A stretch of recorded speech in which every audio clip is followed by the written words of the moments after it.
Welcome to the Morningstar Market Update. I'm Holly Black. With me is Alan Good. He's equity analyst at Morningstar in Amsterdam. Good afternoon. Good afternoon. So you've had a very busy sector to keep an eye on over the past couple of weeks. Can you tell us what's been going on?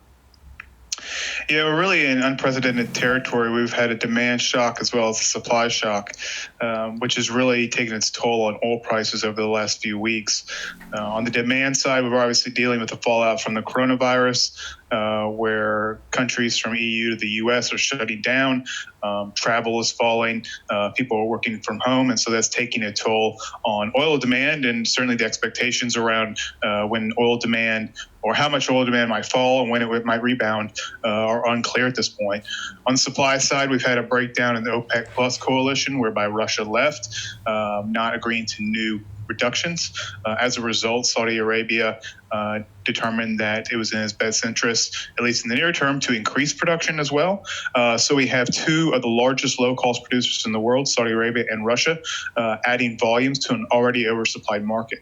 As a result, we've seen oil prices fall from about $70 earlier this year to $30 currently. So it's been quite a decline, and certainly oil and gas equities have reflected that as well. So what is your outlook for the sector from here? Has this changed your rating on any of the oil stocks? Well, we have updated our fair values for the lower oil prices, but we continue to maintain our mid-cycle oil price assumption of $60 per barrel. That's our assumption of the necessary price to incentivize adequate supply to meet long-term demand. So we've only really changed oil prices and as well earnings and cash flow estimates in our models for the next 2 years.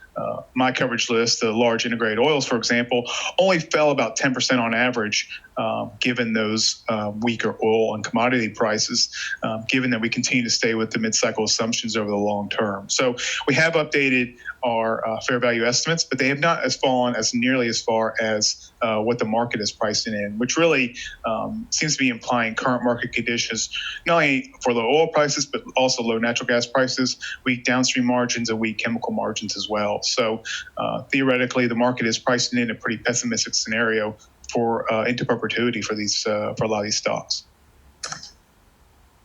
But obviously, when you're looking at the market, you're thinking 15 or even 20 years in the future at some points. Is that harder to do when there's so much uncertainty? Well, we certainly don't go that far out. I mean, we don't kid ourselves. We only have probably insight into the next few years. Our mid-cycle price is really an estimate of what the price will need to be to incentivize adequate supply to meet demand in about 5 to 6 years. So, when you think about 10 to 15 to 20 years out, certainly in the environment that we're in now, where you are having greater adoption of electric vehicles as well as greater efficiency standards, the idea that oil demand will at some point peak and decline is certainly in the realm of possibility. It's just a matter of timing. But we don't quite incorporate that into our fair values, given it does remain a couple of decades out. So I would also offer, though, however, that the market is relatively myopic, and they do tend to price what they can see into perpetuity. And so that can create dislocations in value if commodity prices are above our mid-cycle estimate, or in this case, well below.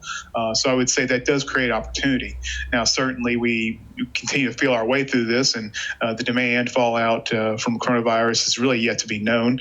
It's unclear whether the virus will plateau in the next month, 2 months, 3 months, whatever, and how long a lot of these major global economic countries who consume a lot of the world's oil will be shut down. So there's nothing keeping the oil from falling further, and as a result, sending these stocks lower as well. However, we think over the long term, prices currently are well below our fair value estimates by an average of about 50%.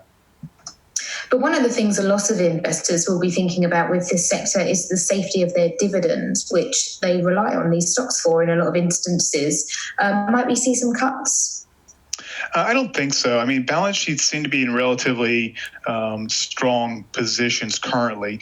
If we look at the integrated group, debt-to-cap ratios ranging anywhere from about 12% upwards of 30%. Now, certainly those firms like a BP, which are closer to 30%, have a likely higher chance of reducing their dividend. But we think even for those firms, the ability to reduce capital spending, realize asset sale proceeds, and times of really dire need, they ultimately can go back to the scrip dividend option as well to reduce their cash flow needs or cash flow draw for the dividend. So given those options, we don't see dividend reduction as a high probability event. In fact, we think most of these firms will be able to muddle through the next couple of years, relying on those various levers to ensure that the dividend remains intact. And then we would estimate that oil prices will recover at some point in the next 2 to 3 years, at which point the free cash flow will be able to cover the dividend.